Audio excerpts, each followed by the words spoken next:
Hey guys, today I'm going to talk to you about the Twitch Reaper, which is a stick bait I use on the flats out here. It comes with two versions, a floating and a suspending version. They come in two sizes, 3.5 and 3 inches. Both Twitch Reaper are wired through, meaning the hooks are connected via wire, so even if there's any kind of failure whatsoever, you will not lose the fish. The 3-inch version has a 2x strong hook, and the 3.5-inch version has a 4x strong hook. Both versions has a built-in rattle. Can you hear that? When you throw them in the water and twitch them, they zig and they zag. When you cast it out and twitch in over potholes in shallow water, I like to work these in about 1 to 3 feet of water, suspending for the deeper one, the floating version for the shallow waters. The Twitch Reaper is an excellent search bait. So you go on the flat, you don't know where the fish are. These things will cast super far. What I like to use is a medium light, like a 7772 rod, 15-pound test braid, and the leader you adjust it accordingly. Maybe 2 feet leader, depends on how far you want to reel in.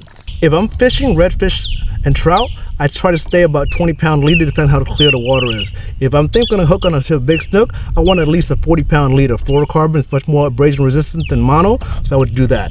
You can go up all the way up to probably like 50-pound leader, depending how the water clarity is. Right here, I have a 50-pound fluorocarbon leader. As you can see, it's kind of frayed. I've been catching a lot of big snook out here today. The smaller, the better if you got spooky fish. If you want to land a big fish, you want to get at least a 40-pound leader, especially for the bigger snooks.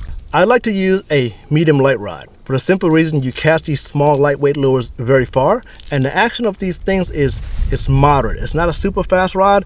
Snook, redfish, and trout, they don't have super hard mouths like bass, so you don't need to set the hook super hard. Just think and you're in, especially with these small sharp hooks. The softer the rod action, the more you will land fish as well, because you don't have to react so fast to the fish's movement, where they go under the boat, where they jump and stuff like that. The rod is much more forgiving. Have a much better landing ratio if you go with a moderate action rod. And most saltwater rods are like this, just like this Battletech.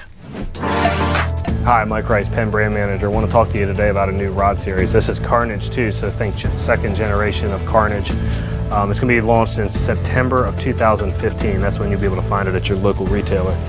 Let's take a little look at the rod. Starting with the blank, that's really the heart of the rod.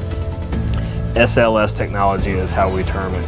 So that's spiral wrapped carbon on top of longitudinal fiberglass and carbon. So there's an inner and outer spiral wrap on these rods.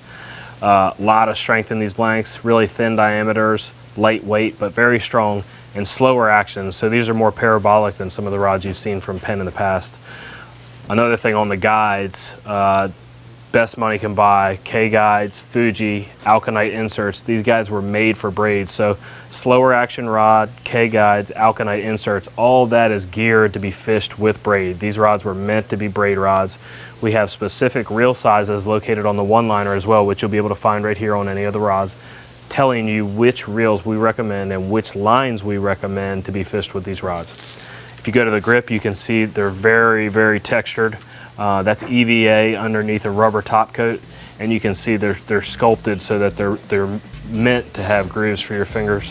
A lot of power in this foregrip right here. You can do a lot of pulling on fish. Sculpted EVA butt, aluminum gimbal with a butt cap.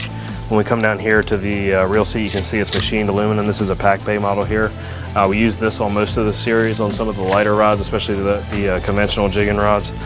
We go with a Fuji nylon reel seat. We offer 12 SKUs in the boat series. We go all the way up to a popping rod, a 7.5-foot popping rod rated 40 to 80 pound, and then all your standard ratings in between. We also offer 6 jigging SKUs, 3 conventional, 3 spinning. Again, available September 2015. Check them out at your local retailer. Mojo Bass is a technique-specific series. It's become St. Croix's fastest-selling series in its category. In Mojo Bass, we feature our SC2 graphite, which we use in more than any other models with St. Croix. But what's really cool about Mojo and SC2 is we started to build some really cool tips like extra fast and moderate deflections, things that really are dialed into the bass market. We also use an S-Glass in Mojo Glass. For example, this rod I'm holding is brand new for 2013. It's a target crankbait rod for square bills like in shallow laydowns and so forth. It loads up perfectly. You get that wet sock type hit where you hook the fish nice and deep, but it's super, super accurate and a little bit shorter than our 7.4 we had last year. So the series is really dialed in with 17 models. You got one of any rod you'd want to choose.